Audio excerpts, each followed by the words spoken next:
बोलो सच्चे दरबार की जय। आइए माता जी की 2 लाइन की भजन।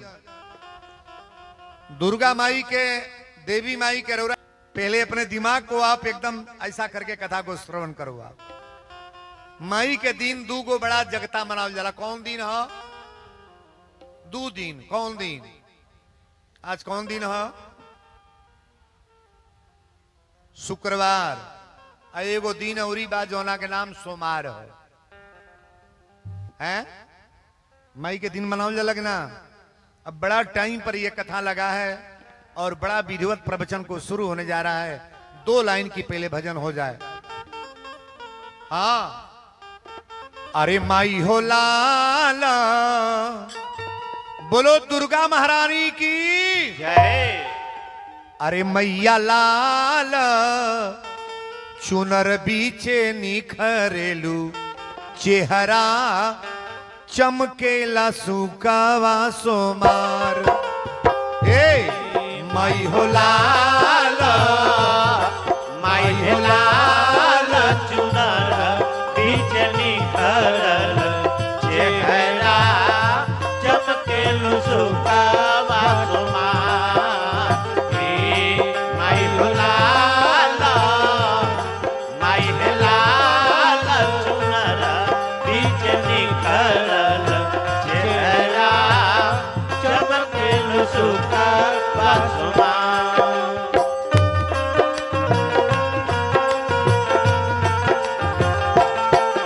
जय जय।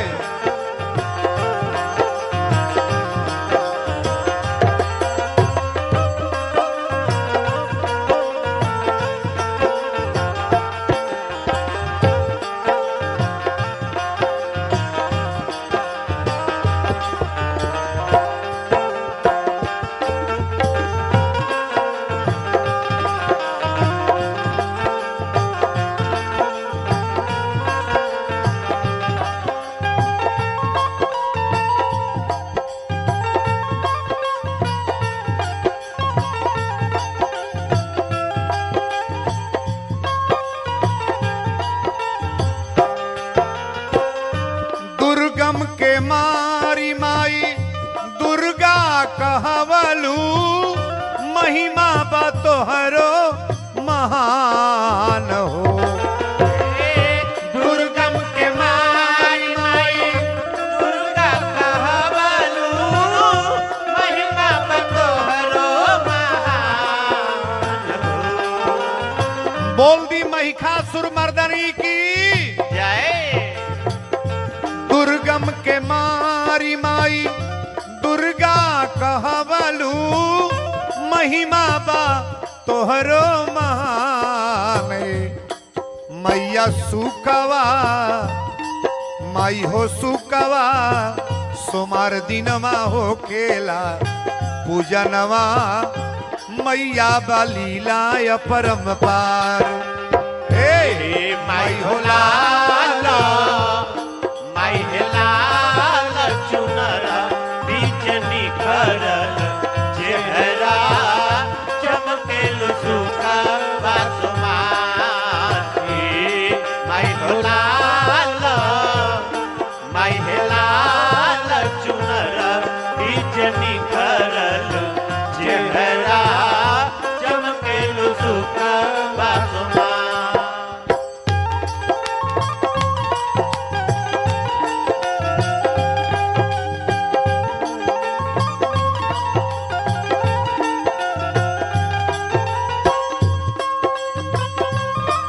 जय जय।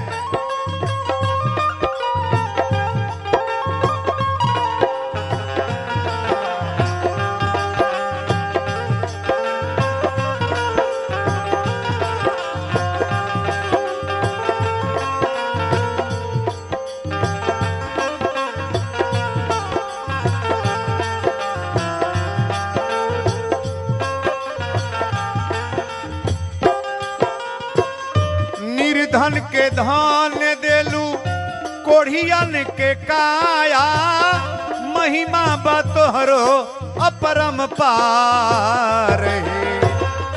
निर्धन के धान देलू, कोढ़ियन पे काया, महिमा तोहरो अपरंपार हो। बोल दी दुर्गा महारानी की जय। निर्धन के धान देलू कोढ़ियन के काया महिमा बा तोहरो अपरम पार है।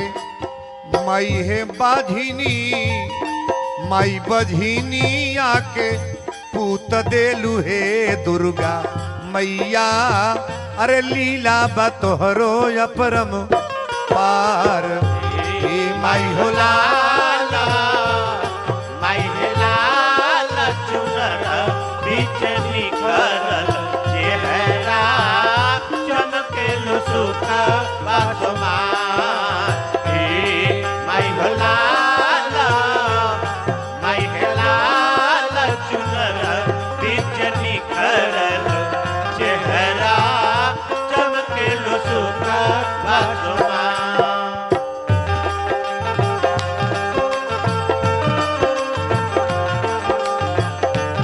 जय जय।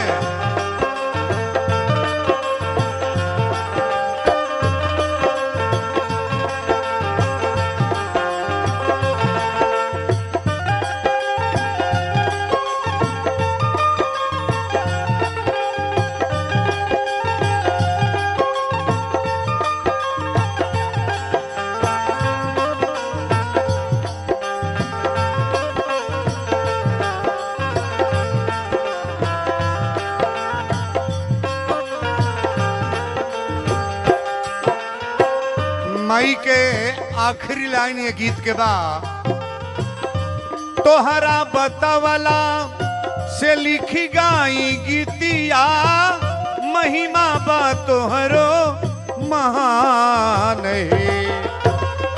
तोहरा बतावल से लिखी गाई गीतिया महिमा बतोहरो मान है। बोल दी दुर्गा महारानी की जय। तोहरा बतावला से लिखी गाई गीतिया महिमा बा तोहरो महान है। माई हो व्यास वीरेंद्र जी के खेवत रहिया नैया कबहू न डूबे मझधार हे माई हो लाला माई हो लाला चुनर बीच निखरल चेहरा चमकेलु सुख बासमान हे माई हो लाला माई हे लाल चुनर बीच निखरल चेहरा चमकेलु सुख बासमान हे माई हो लाला माई हो लाल चुनर बीच निखरल चेहरा चमकेलु सुख बासमान। बोल दी दुर्गा महारानी की जय। आज माइये के कथा बा। रामायण की पोथी जब खोल जाई ना गीत वाली कापी में धौल बगना हो ठीक बा।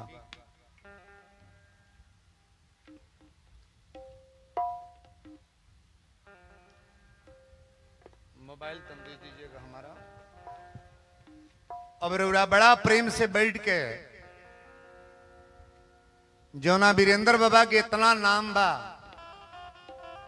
आखिर हम का बोले जाता नहीं रुआ का सुने जाता नहीं। अगर हमार बात समझ में आओ होके तो जरूर बताए कि बाबा और बात हमरा समझ में आओता कि का बोलता नहीं। अगर केवल आप हिंदी बोलवाना चाहोगे तो केवल हिंदी बोलेंगे और भोजपुरी हिंदी तो दोनों बोलना है। आपसे मिलाना बताना नहीं है। भगवान की कथा करा रहे हो और भगवान की कथा क्या है तो तुलसी बाबा ने लिखा क्या कि कलिमल हरन मंगल करनी तुलसी कथा रघुनाथ की। ये भगवान की कथा है और भगवान की कथा हमको कैसे सुनना चाहिए, किस तरह से जीवन में उतारना चाहिए। हमारी और आपकी कथा नहीं है। वीरेंद्र बाबा आपके परिवार के बालक हैं और अपने ही परिवार में ये हमारी छोटी जो बेटी बैठी है, नौजवान लड़की जो है मेरी बहन है और माँ तो मेरी माँ है, मेरे परिवार के सारे लोग हैं। मैं कोई कथा वाचक के हैसियत से नहीं, अपना समझ करके आपको बता रहा हूं आपको कैसे चलना है, क्या करना है। माता जी को पकड़ने का प्रयास हम करने जा रहे हैं। अच्छा, दुर्गा जी जानी ले केकर मेहरारू है। दुर्गा जी शंकर भगवान का नाम जानते हैं कि नहीं? नहीं जानते हैं। भोलेनाथ का नाम बोलो, शंकर भगवान की जय। शंकर जी की औरत का नाम, थोड़ा गौर करिएगा मेरे तरफ दिमाग। शंकर जी की औरत का नाम सती, जो कथा शुरू होने जा रही है। शंकर जी की औरत का नाम सती, शंकर की औरत का नाम पार्वती, शंकर की औरत का नाम गौरी, शंकर की औरत का नाम गिरिजा, शंकर की औरत का नाम दुर्गा, शंकर की औरत का नाम अंबिका। जितना नाम है ये हमारे भोलेनाथ की अर्धांगिनी है लोग महाराज। और माता जी की कथा आप लोग सुनने जा रहे हो। हम कथा यहीं से प्रारंभ कर रहे हैं। प्रयागराज इलाहाबाद में जब नहान लगता है ना, तो सारे संत हम लोग जाते हैं स्नान करने प्रयागराज। तो प्रयागराज में याग बलक जी महाराज गए थे स्नान करने, और स्नान करने गए तो वहां कौलबास लिए, और कौलबास लेने के बाद, कौलबास 1 महीना का होता है, कौलबास लेने के बाद श्री भरद्वाज जी के आश्रम पर गए। आज भी वर्तमान में आश्रम भरद्वाज जी का है। तो आश्रम पर जाकर के जब पहुंचे तो भरद्वाज जी महाराज इनका चरण धोए और आसन पर बैठाए, और आसन पर बैठाने के बाद इन्होंने आज याग बलक जी महाराज से प्रश्न कर रहे हैं कि सरकार, आज मेरा एक प्रश्न है, इसे बताने का प्रयास करें।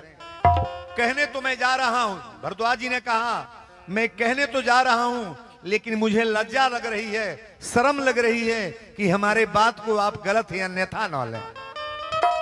उन्होंने कहा, बोलिए क्या कहना है।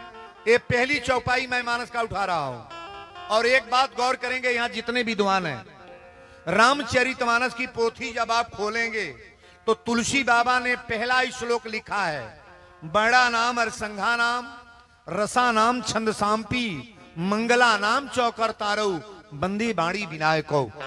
ये मानस का पहला श्लोक है, और कथा की पहली चौपाई में दे रहा हूं, पहली चौपाई।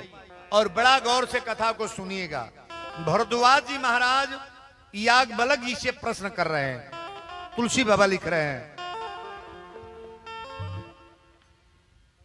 राम कवन मैं पूछूं तो ही, राम कवन मैं पूछूं कोई।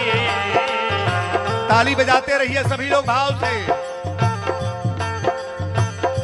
राम कवन मैं पूछूं तो ही, कहिए बुझाई कृपा निधि मोही।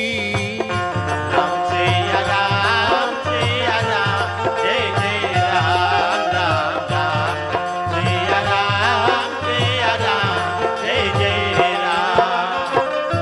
एक राम अवधेश कुमारा, एक राम अवधेश कुमारा।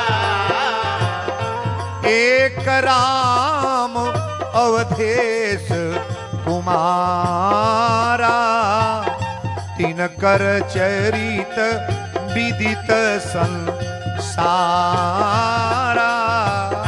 राम सिया राम, जय जय राम राम राम। सिया राम, जय जय राम। जैसे मीटे मोर भ्रम भारी, जैसे मीटे मोर भ्रम भारी। कहू सो कथा नाथ विस्तारी।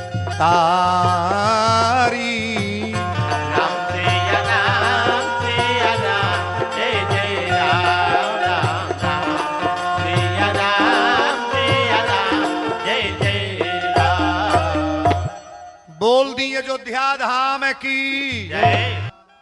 बड़ी प्रेम से कथा को श्रवण करेंगे। अब श्री भरद्वाज जी महाराज प्रश्न कैली कि राम कवन मैं पूछूं तो ही आ कहिए बुझाई कृपा निधि मोही। एक राम अयोधेश कुमारा आ तिनकर चरित विदित संसारा। जैसे मिटे मोर भ्रम भारी। अगर व्यक्ति को भ्रम हो जाए, राती के रउरा चलता नहीं या रसरी गोड़े से लाग जा तो रउआ के रसरी बुझब कि सांप ना बोलो काजी ना बोले ओके सांप कहल जाएगी रसरी तुरंत कह दे दादा सांप तक काट आई दादा सांप तक काट ही ले हलस त कोनो लइका आई तो कहे बाबू देखबे हे जो सांप रहल गोड़वे में लपेट लहलस। अब ओके बैटरी बार के जब देखी रसरी तो विश्वास समाप्त हो जाएगी ना हो जो जौन भ्रम रहल हट गल कि ना। भ्रम कब हटेला जब विधिवत रहुआ कथा के सुन ले आई जान जाए कि दिन हो कि रात तो वीरेंद्र बाबा तो भ्रम हटाइए देंगे। आप जितनी भी कथा सुने हैं वो सब कथा हमारी नहीं है, भ्रम हटाने की बात मैं बोल रहा हूं और बड़े प्रेम से कथा को श्रवण करो। आप कहले कि सरकार ये बताएं कि राम है कौन। दशरथ के पुत्र राम है आखिर रातों दिन शंकर भगवान राम राम रटते हैं वो राम है कि घट घट में जो रमते हैं वो राम है। राम कौन है बताने का प्रयास करें। याज्ञवल्क्य जी महाराज एक बार राम के नाम लेबे ना कैले। हमसे आप पूछें कि आपका नाम क्या है, आप हमसे पूछें कि आपका नाम क्या है बाबा तो हम कह रहे हैं आ रहे हैं गोरखपुर से, तो ये आंसर गलत है कि सही है? गलत है। आप मेरा नाम पूछ रहे हो ना, नाम बताना चाहिए। ये कहले कि राम कौन मैं पूछूं तो ही आ कहिए बुझाई कृपा निधि मोही। एक राम अयोधेश कुमारा तिनकर चरित विदित संसारा। ये बताने का प्रयास करें आप। एक बार इन्होंने नाम नहीं लिया। कौन कथा शुरू कर दिले? एक बार त्रेता जुग माही। वीरेंद्र बाबा जो बोलने जा रहे हैं कब की कथा है? त्रेता की कथा है, त्रेता की कथा है। और बड़ा गौर से समझना, आज भी वो कथा होती है तो नया महसूस होता है कि पुराना? नया महसूस होता है। इतनी पुरानी कथा, त्रेता के बाद द्वापर और द्वापर के बाद कलयुग, ये कलयुग चल रहा है लेकिन आज भी भगवान की कथा नई मालूम होती है। बोलो सच्चे दरबार की जय। कथा पर ध्यान देना। भगवान शंकर जी अपनी मेहरारू का कथा सुनावे लेके जाता नहीं। शंकर जी की मेहरारू का नाम क्यों बोली कि ना? अरे भाई क्यों बोली? बड़ा पीछे आप लोग तने और आगे और तनी आगे आ जाए सब है तन लोगवा और आगे आओ हमरो ए तने और आप लोग आगे घस किए ना आप लोग तो बुलाओ तनी। अरे बबिया कमाई तने और आगे आवा ना ना ना खड़ा भइल लोग हो जो बैठवा जाता कथा होई। दारू का नाम बतावा। माई के नवरातन चलता और नवरातने पर पर्व हमार कथा के बाद। शंकर जी की पहली औरत का क्या नाम है? नहीं चुप रहोगी। प्रथम जन्म दक्ष गृह जाई आ नाम सती सुंदर तनु पाई। शंकर जी की पहली औरत का नाम है सती। का नाम है? अबे हम बतौली है ना, पहली मेहरारू का नाम सती है। शंकर जी पार्वती की कथा सुनावे ना ले गए। पहले वे जन्मवा सती अपन बर्बाद कर दिली। यह कथा गौर से सुनिएगा। यही कथा आपको बर्बाद करेगी और यही कथा आपको आबाद करेगी महाराज। अगर भगवान की कथा प्रेम से श्रवण करोगे तो जीवन समर जाएगा। अब भगवान की कथा खिलौना समझ जाओगे तो जीवन बिगड़ जाएगा महाराज। शंकर जी अपनी अर्धांगिनी के कथा सुनावे लेके जाता नहीं। कथा शुरू हो गई, गौर से सुनिएगा। एक बार त्रेता जुग माही। एक बार त्रेता जुग माही। एक बार त्रेता जुग माही। शंभु गए कुंभ ऋषि पाही।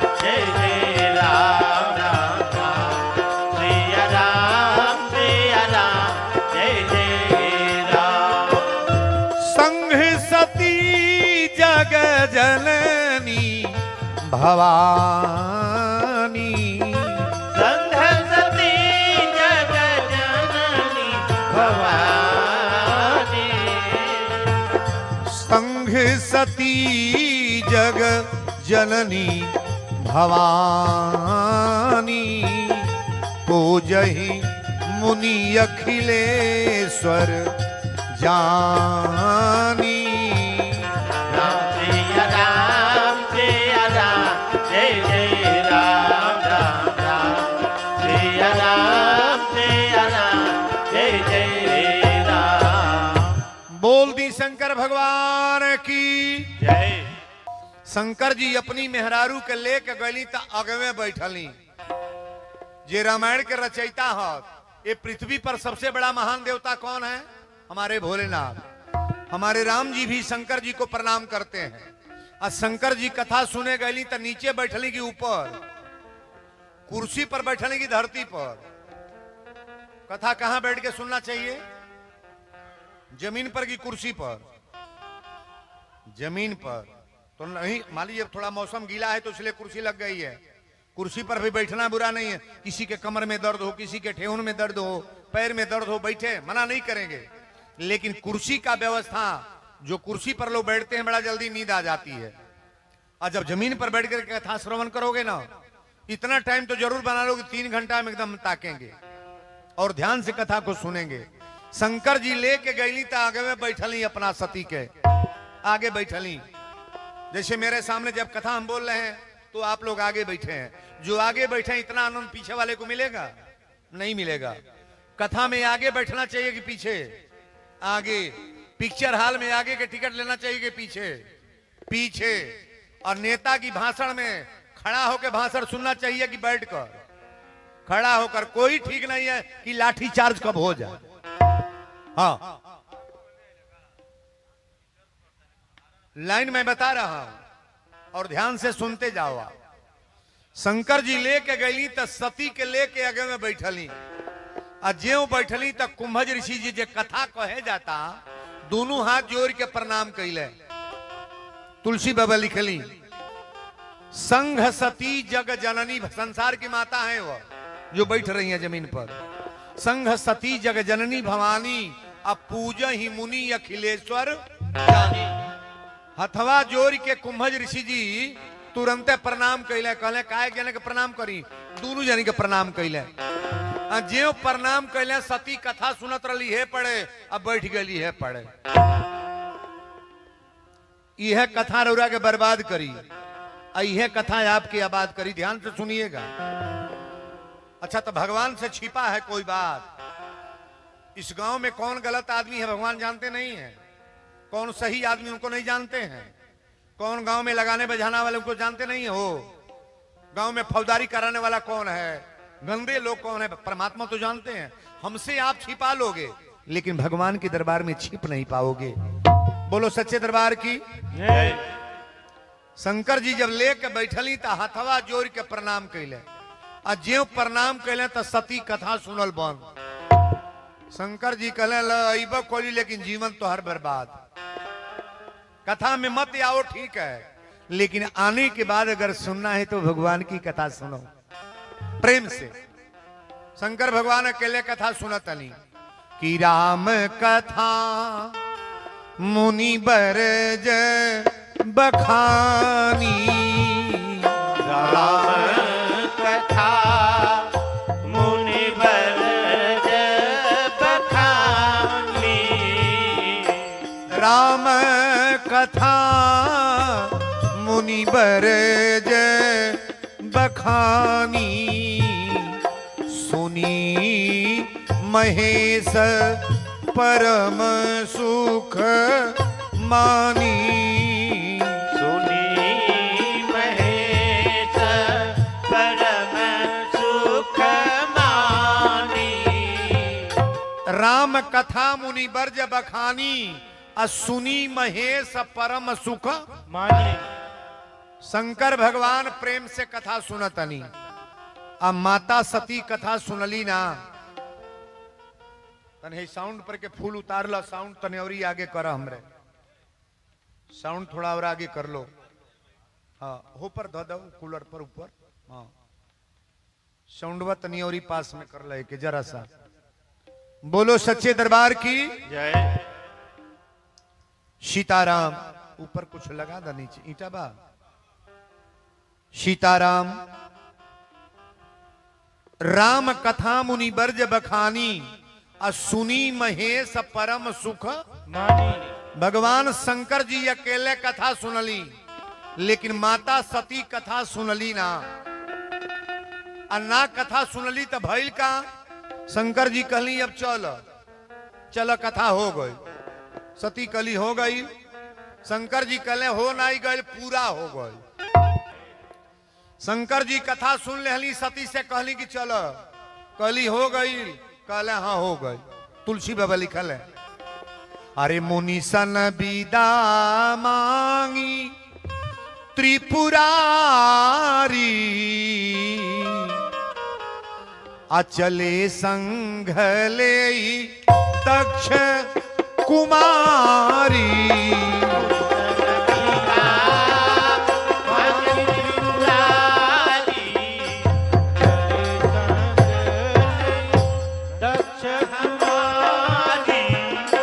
मुनि सन विदा मांगी त्रिपुरारी।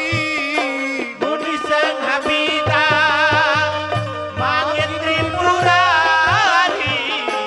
चले संघ ले दक्ष कुमारी। चले संघ ले दक्ष कुमारी। चले संघ ले दक्ष कुमारी। मुनि सन विदा मांगी त्रिपुरारी चले संघ ले दक्ष कुमारी। सती के लेके भगवान शंकर जी चलल बानी। अब लेकिन रास्ता में सोचा तनी कि अखंड नायक परमात्मा के अवतार भगवान के जन्म अयोध्या में हो गइल बा। अही तनी आगे कथा में सुन। अच्छा शंकर जी जब लेके चलनी तो खुश बानी की कष्ट में बानी। शंकर जी लेके चलनी आकाश मार्ग से चलल बने भगवान। वही टाइम में भगवान राम का अवतार हो चुका है और सीता के रावण चुरा के लेके गइल बा। पेड़ पौधा से राम जी पूछत अने जन जन के लोग से पूछत अने। आ जब शंकर जी वो सामने अली तो जब देखले राम जी के रोवल तो दोनों हाथ जोड़ के प्रणाम कैले। शंकर जी के इष्टदेव कौन है? राम जी। और राम जी के इष्टदेव शंकर भगवान। शंकर जी राम जी को प्रणाम करते हैं और राम जी हमारे भोलेनाथ को प्रणाम करते हैं। ये दोनों एक एक पूरक हैं महाराज। राम जी शंकर जी को प्रणाम करते हैं और शंकर भगवान राम जी को प्रणाम करते हैं। और ज्यों प्रणाम के तो सती कहली अब लीला लीला कौन शुरू हो गई। अब एजू के गोड़ लागता नहीं कौन देवता एजू उपट गई है।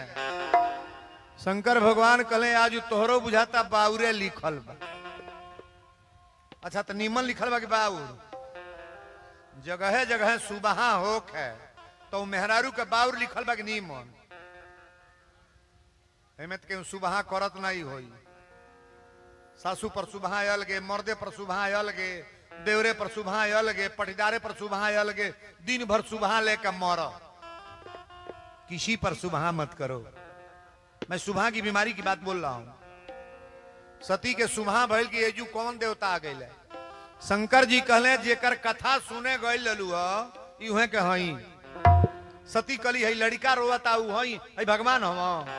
शंकर जी कहले ब्रह्म है सच्चिदानंद परमात्मा है। सीता के रावण लेके चल गल यहाँ के रोवता नहीं। सती कहली जे भगवान है ओकरा मालूम नहीं बा ओकर मेहरारू कहाँ गई है भगवान हो ब्रह्म है। शंकर जी कहले ऐसा शब्द मत बोला हाथ जोड़ के प्रणाम कर।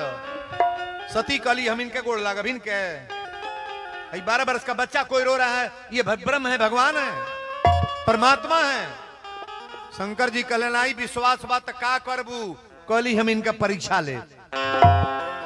शंकर जी कहले भाई कम में बगड़ल बा अब तक बगड़ ही जाता है। भगवान क्या नहीं जानते हैं। शंकर जी बार बार मना कैले लेकिन कहली जब परीक्षा ले तो शंकर भगवान तुरंत कहले का होई हन वही जो राम रची राखा। होई हन वही जो राम रुचि राखा। होई हन वही जो राम रुचि राखा। ओ करी तर्क बढ़ावही साखा। राम सिया राम, जय जय राम राम राम। सिया राम, जय जय राम। बोल दी शंकर भगवान की। जय। सीता के रावण लेके गल बा, बार बार शंकर जी मना करता नहीं मत जा। सती कली नहीं हम इनका परीक्षा ले, तो कहली जा होई हन वही जो राम रची जा। हाँ तो बात इनाई मान ली, आ गईबो कैली तो असली रूप में ना जाताड़ी। इनाई कि हम सती हैं तो चला वही तरह चला। अब गईबो कैली तो नकली, अब नखड़ा कैली, रहली सती बन गली सीता। राम जी की औरत का नाम का है सीता, और शंकर जी की औरत के नाम सती।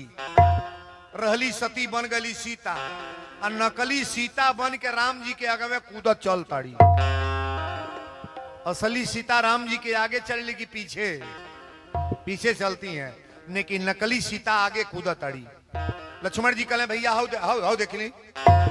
राम जी कहले तकावा मत, अबे खुदे हमके तकावे आवत ताड़ी। जब आगे अली तब पहले राम जी दोनों हाथ जोड़ के प्रणाम कैले। दोनों हाथ जोरी पानी प्रभु कीन प्रणाम। जोरी पानी प्रभु कीन प्रणाम।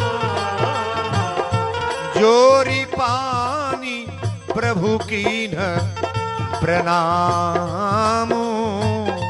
पिता समेत लीन निज नाम। राम सिया राम, जय जय राम राम राम। सिया राम, जय जय राम। जोरी पानी प्रभु कीन प्रणामू। अब पिता समेत लीन निज। राम जी कहली कि भोले भंडारी कहाँ बानी, ये जंगल में रुआ घूमत तनी। सती कहली दादा ये चिन्ह तड़का, भगवान को चिन्हाना नहीं है। आप हमारे शब्द को समझने का प्रयास करना। कहले कि भोले भंडारी कहाँ बानी रुआ अकेले जंगल में घूमत तनी। सती कहली अब तेजू से भगले के ताक बा।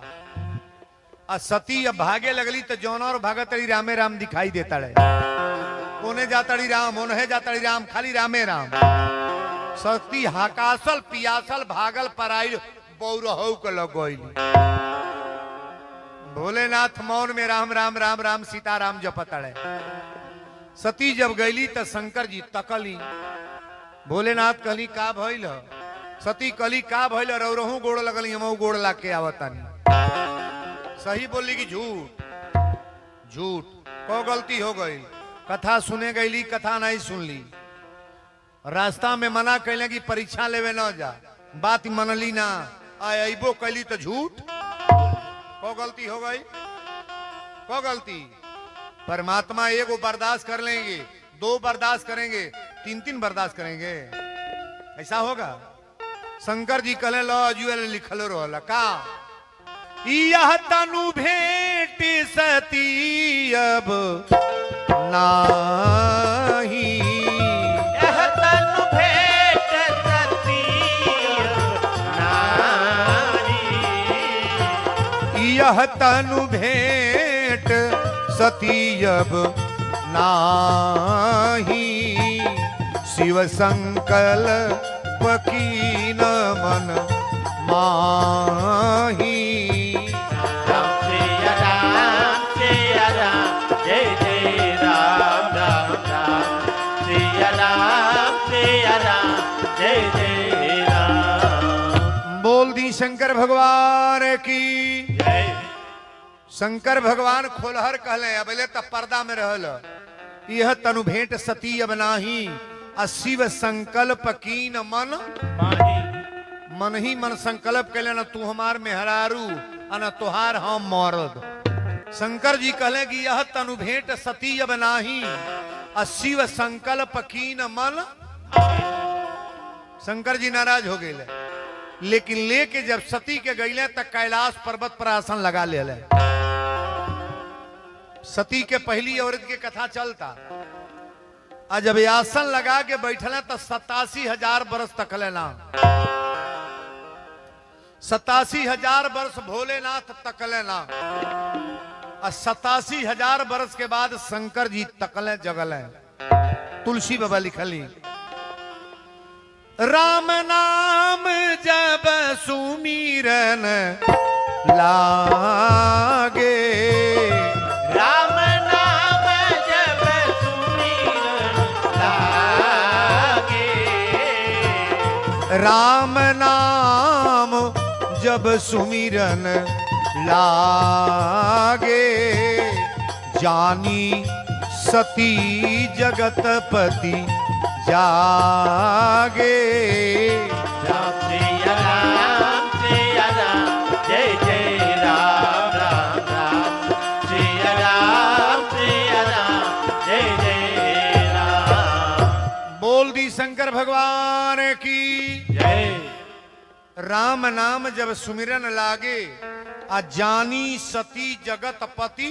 जागे शंकर भगवान के जागल जनली कि भोलेनाथ ताक रहे हैं तो जब सती गईली तो शंकर जी अपना बगल में बैठौले कहले देवी अब बगल में बैठा। माता सती कहली कि स्वामी आप नाराज बानी का। शंकर जी कहली नाराज ना बनी ना बैठ। तो रामे जी के कथा रामे जी के प्रवचन सती के सुनावे लगले। आ वही टाइम में वही समय में ए बाबू प्रजापति राजा दक्ष यज्ञ करत अड़े। कथा सीरियल आप रामायण को सुन रहे हैं। प्रजापति राजा दक्ष यज्ञ करते हैं और सती के सजीव बहन बहनोई देवता लोग आकाश मार्ग से जाता रहे। सती कली स्वामी लोग कहाँ जाता रहे। शंकर जी कहले तोरा नैहर में जग होता। सती कली हमारी नैहर में जग होता तो ई न्योता हमार बोलाहट ना बका। कहले हमारिये बैर से तोहार पिताजी न्योता ना दिले बड़े। सती कली कौन बैर भइल बा। शंकर जी कहले तोरा नैहर गइल रहली। तोरा नैहर गइली जहिया ब्रह्मा जी सभा के अध्यक्ष बनौले उस सभा में हम गइली। सब लोग तोहरा पिता के प्रणाम कइल हम मुड़ी ना झुकौली ओकरा कारण नाराज बने हमारी घर न्योता ना आयल बा। सती कली जब न्योता ना आयल बा तो केहू जाई कि ना।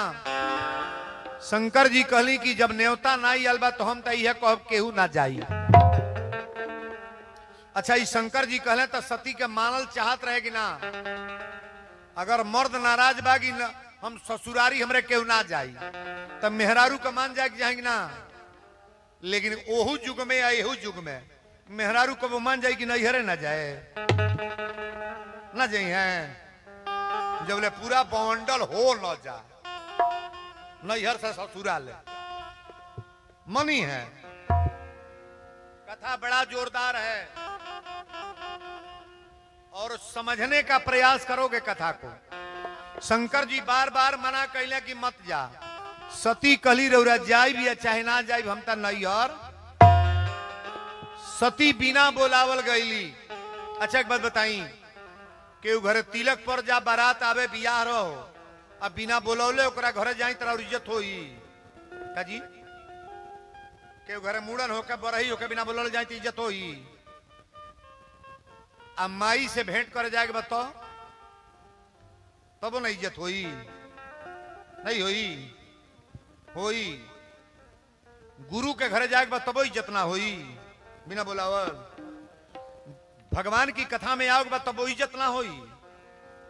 3 जगह बिना बुलाना भी जाना चाहिए। कहां अगर भगवान की कहीं कथा हो कोई ना कहा हो तो चल करके प्रेम से पहले ही कथा में बैठ जाओ। कहीं धर्म का काम हो रहा है नैहर में भी जाना हो। देखिए अगर ईर्खा में सबको बुलाया गया है आपको नहीं बुलाया गया है तो कतई वहां जाने का नाम मत लो। अगर सबको नहीं बुलाया गया है तो आप बिना बुलाए जाओगे ना, इज्जत आपका हो जाएगा अकेले। लेकिन 4 लोग बुलाए जाएं और 1 लोग ना बुलाए जाएं तब तो कदर नहीं होगा भाई। सती कली नैहर जाएब हम, शंकर जी कहले कान खोल के सुन लो, जैबू जरूर लेकिन तुम्हारी इज्जत होई ना। सती नैहर गईली, सजी बहनिया दौड़ल बड़ी। अरे राजा दक्ष के कई बेटी है, सजी बहन दौड़ल बड़ी। पहली बहन गली कहली दीदी तोरे घर न्योता गोल ल। सती कली न्योता तो नहीं गल। तो दूसरी बहन कली बिना न्योता के का लफ्ज चल अयलू, हमरा तो देखा चिट्ठी गोल। अभी बताई मजाक ओकर उड़ावल जाता कि ना। और जरा जुड़ल बा तेरा सजी बा, जरा नहीं जुड़ल बा उहे बा। तीसरी बहन कली अच्छा ही बतावा घरवा बनल की अब मड़इये में रहे लोग। सती कली हमरा भाग में मड़इये बा, ओई में रही ले। चौथा बहन कली कपड़ा लता पहिरेला शंकर जी की उघारे रहे। सती कली हमरा वहां के उघारे रही ले, बाघंबर लपेट के रही ले। पांचवा जने कली भात रोटी बने लगी, अब वो भंगिए पीसे लू। सती कली अब तो बर्दाश्त नहीं होता। अच्छा बताई गरीबी अमीरी अपने हाथ में बा। आज उरौरा गांव में जे गरीब बा वो अमीर होई कि ना? वीरेंद्र बाबा बोल रहे हैं अमीर होगा वो, एक न एक दिन होगा। चाहे बेटा के चलते हो जाए, पति के चलते हो जाए, किसी के भगवान की कृपा अगर हो जाएगी तो गरीब आदमी अमीर हो जाएगा। आज ये राजा बाबू गरीब होई कि ना? ना होई। पहले जो राजा थे गरीब हुए कि नहीं हुए? नहीं हुए हैं। जेकरा बड़ा संपत्ति लोकर बिका गो, और जेकरा कुछ ना मारुति में उड़ता। बोलो शंकर भगवान की जय। कथा बड़ा ध्यान से सुनिएगा। शंकर जी नहीं मनली, बिना बोलावल गईली, कहली अब बहन से ना बतियाए।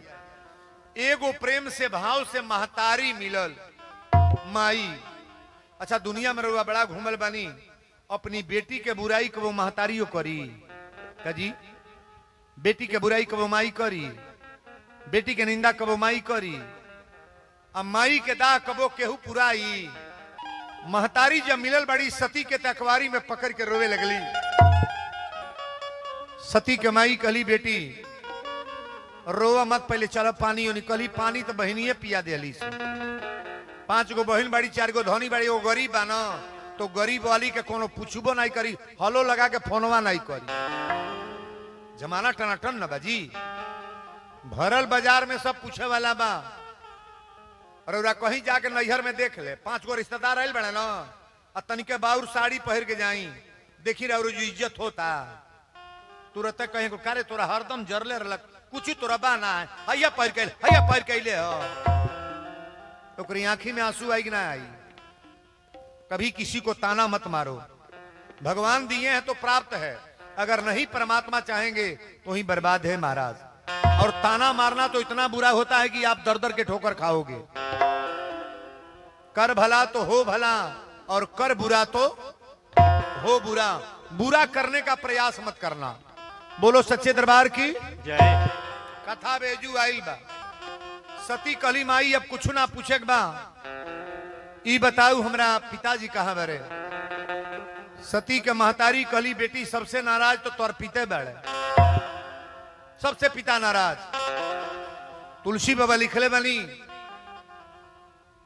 को नहीं ऐसा जग, को नहीं जन्मा जगमाही, प्रभुता पाही काहि मद नाही।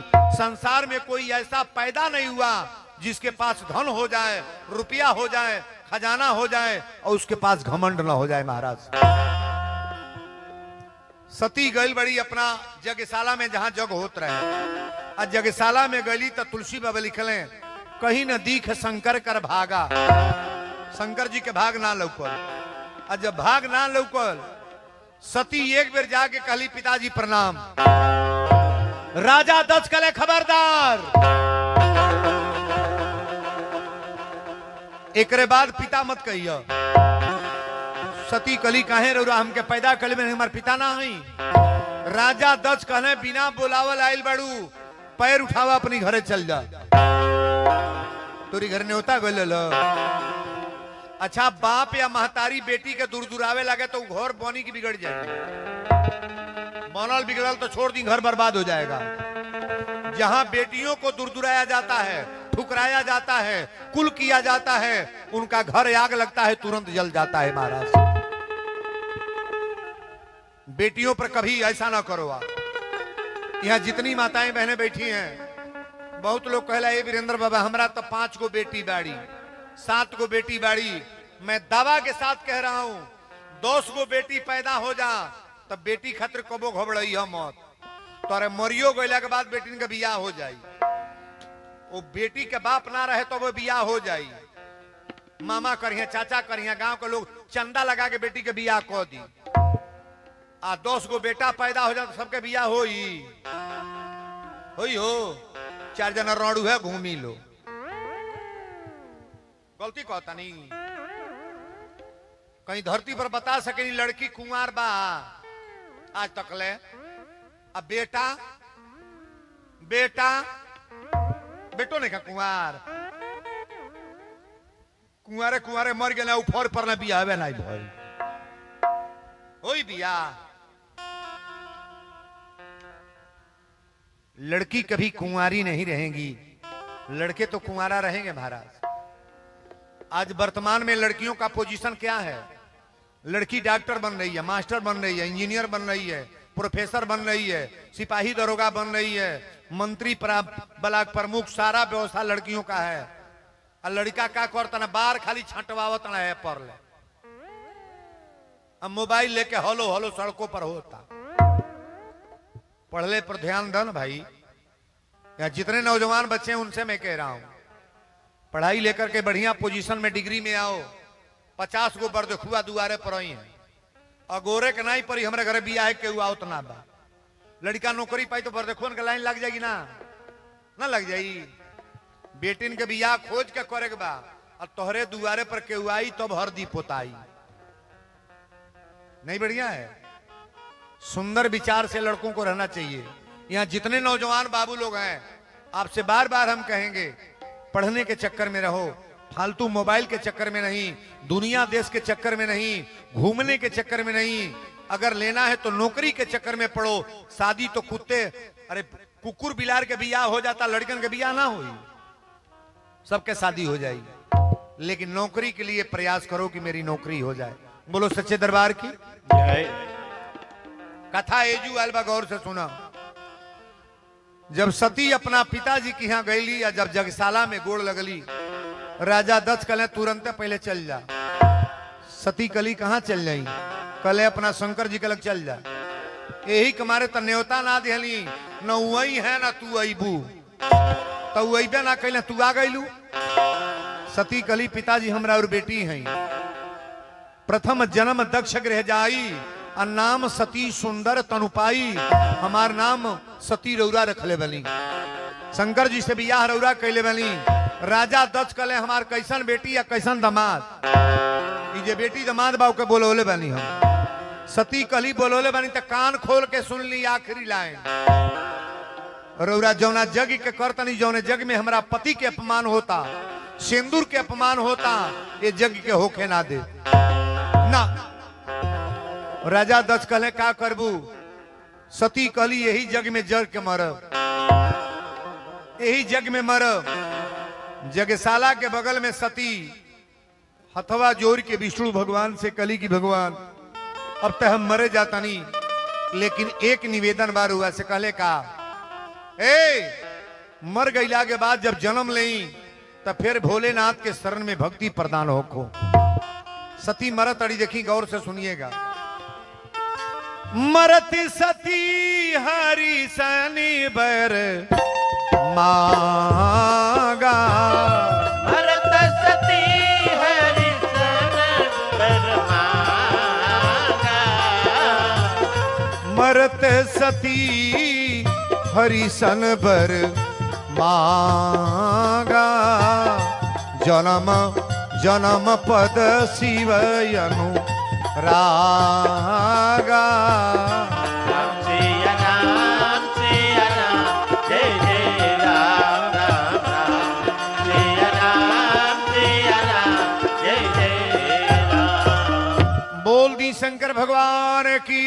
जय मरत सती हरिसन बर मांगा, आ जन्म जन्म पद शिव अनुरागा। सती मर गईली, अब मर गईला के बाद शंकर जी अपन जटा धरती पर पटकल है। आ सबसे बड़ा बदमाश गण वीरभद्र के भेजल जा